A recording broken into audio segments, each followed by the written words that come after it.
I'm going to do a video every day. I don't know what the topics are yet. I haven't put a schedule together yet.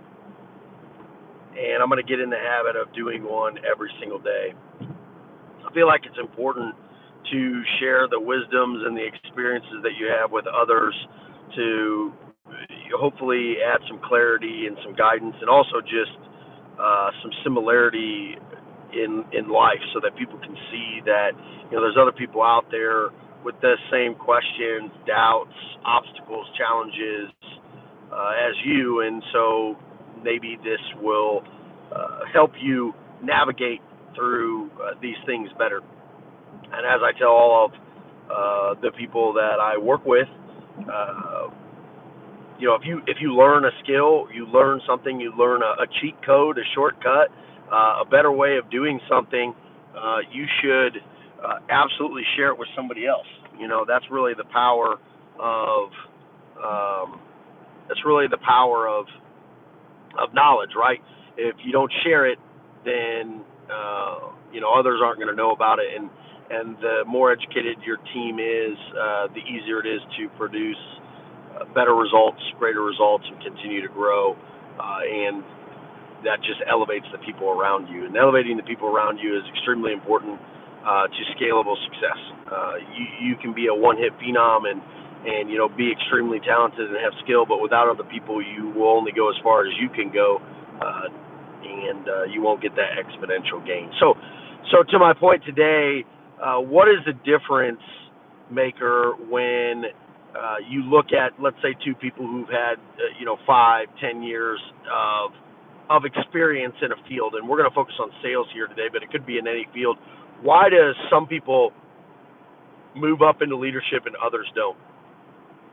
One of the things that I know was profound to one, not only my ability to move up, but to my success, a credit to my success in leadership roles, in the business environment, sales environment, general leadership environment, was tracking my results. Being able to track your results in minute detail, not just with the purpose of knowing what they are. I mean, that's important, right? Because you have to know where you are to know where you are going.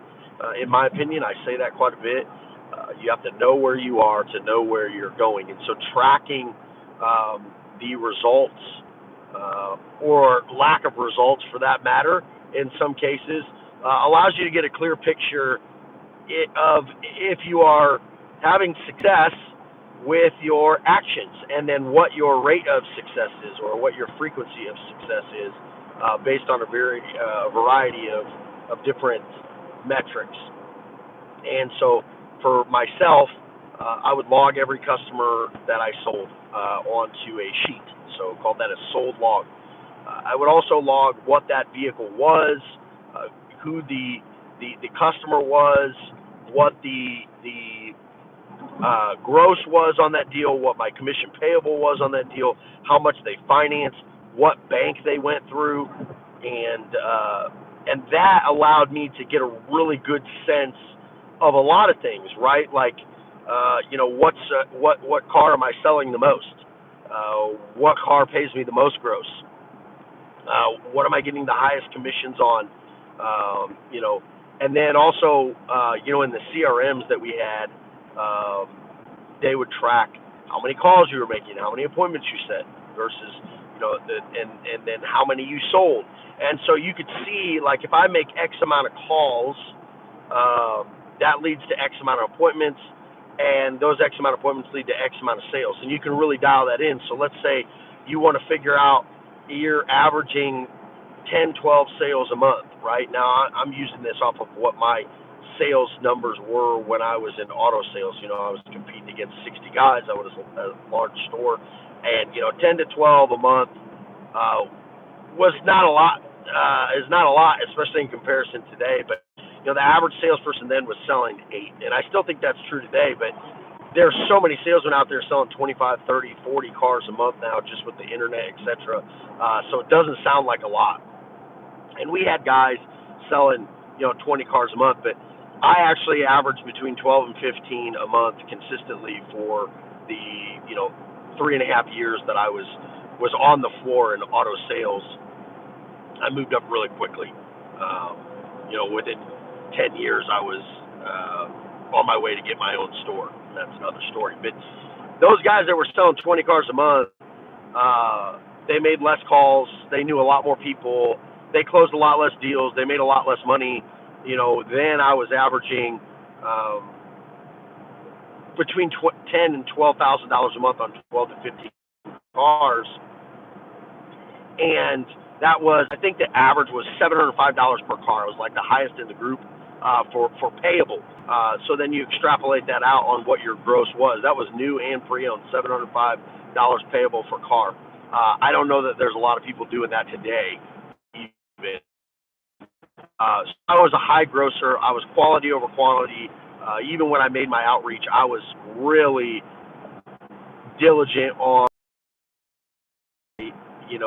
called every point of contact that I can, whether that was text, phone call, or email. I would send out videos. So I was just very thorough, which made me have less volume. And so kudos to anybody who was out there selling 50 cars and making good money on those things. But I was never that guy. But what I was I was consistent. I was quality. I was dependable. I had results, and I could track my results. So back to what gets people to leadership faster or more consistently to leadership from a sales position or someone who is not in leadership, just a subordinate, if you will. It's being able to track your results. And what that does is, and I didn't really know all of the facets of it and the power of it at the time, but I just wanted to know where I was at, and then I could get a lot of information and then extrapolate beyond that to see where, if I wanted to go to a certain place, based off the numbers I have now, what actions would I need to take, and basically what actions would I need to increase to achieve the desired goals. And so with that skill set and that thought process and that value for stats, I then extrapolated that on to what cars make me the most money. So I would put customers on those cars. What habits are making me the most money? What led me to make this on this deal, etc. And so I could really dial in on what I needed to focus on. The 80-20 rule. I focused on that 20% so that I didn't have to necessarily work harder, but I was working smarter and getting a higher gain by focusing on those units and those habits that got me better results. And so I was able to succeed beyond my peers. But because of that skill, I was management ready, right? Not necessarily leadership ready, even though I can talk about a lot of qualities I had. For one, being communicating the things that I learned to others so that others around me can grow. That's 100% a leadership quality. But being able to track that led me into leadership, right? And being dependable and consistent. So results, yes, but my ability to track where I was at allowed me to project where I wanted to go based off those things, and really to put emphasis on what I needed to learn more of and what I needed to focus on. And those skills right there allowed me to go into leadership and then teach that to other people. And so because I was successful at doing that, now I could teach 10 or 15 or 20 other people on the sales floor how to do that. And then I extrapolate that into multiple or variety of departments as well, not just sales. So because I was able to teach people how to track their success and project what their success would be based on their current enhance, that allowed me to get into leadership a lot faster, get into management a lot faster, and then ultimately, and most importantly, allowed me to succeed and supersede any expectations that anybody had of me, because I knew how to track myself and then forecast based off my tracking, and then even more so be able to dial in on what was working or what wasn't working and be able to enhance accordingly to reach those projections. And so that allowed me to have some significant results in my dealership days as well as my consulting days, to be able to teach clients this as well and really dial in on how to get better, right? So just reading a lot of books and getting a lot of information and listening to what people say is powerful, but it's not as profound as if you know the results of your actions today. And if you know the results of your actions today, you can see where you stand and what needs to be better so that you can achieve better results. And that is really just an elite way of going about growth, and then creating a path that will lead you to an expected result. So again, point of today's message is track your results, track your habits, track the things that you say, the way that you wake up in the morning, what time you get up, what time you go to bed, what you're spending time on. When you start to really dial in and track those things, you can really see how your results are being accumulated, how you are getting to the results that you have.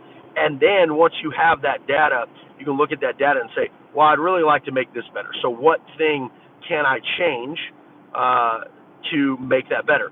And you can really move a lot faster forward and see a lot more profound results when you have that information. But if you just move aimlessly through life without that data, without being able to see what your habits are and what the results of those habits are, it's going to be very hard for you to succeed in an exponential way. And then on top of that, and this is just the added value from this conversation, is if you learn a thing, teach those around you, right?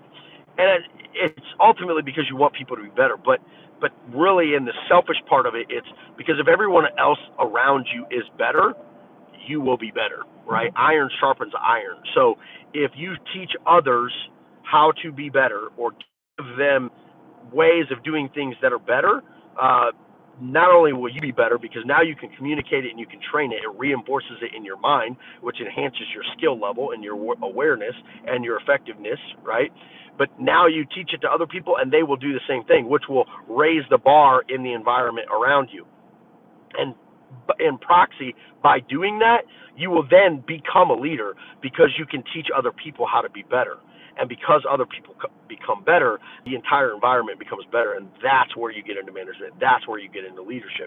But if you always keep to yourself and you never track yourself, etc., don't ever expect to get into leadership. You're not doing what is necessary to get there. And also, you don't see an importance in those things, and that is what is required for management and leadership. So hopefully that adds some value today.